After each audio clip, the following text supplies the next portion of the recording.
त्या महाशिवरात्रीची जी यामपूजा असते ना ती नक्की काय असते तर महाशिवरात्रीला सकाळ, संध्याकाळ, दुपार आणि रात्री असे 4 प्रहर भगवान शिवशंकरांची पूजा करतात. यालाच यामपूजन म्हणतात.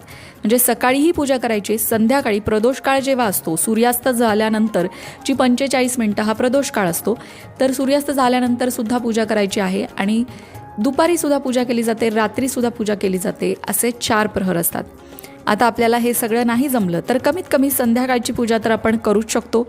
जसं जमेल तशी उपासना करायची आहे. ज्या पद्धतीने शिव उपासना करणं शक्य असेल त्या पद्धतीने करायची आहे. आम्हाला एवढं सगळं नाही जमत, काही हरकत नाही. दिवसातनं एकदाच पूजा करा, ती सुद्धा चालेल. भगवान शिवशंकरांच्या मंदिरात जाऊन दर्शन घ्या, ते सुद्धा खूप महत्त्वाचं आहे. आता शिवपूजनामध्ये तांदूळाच्या पिठाचे 26 दिवे करायला सांगितले जातात. महाशिवरात्रीच्या व्रतात खरं तर 108 दिवे दान करण्याची सुद्धा प्रथा आहे. तुम्हाला शक्य असेल तर तुम्ही ते सुद्धा करू शकता.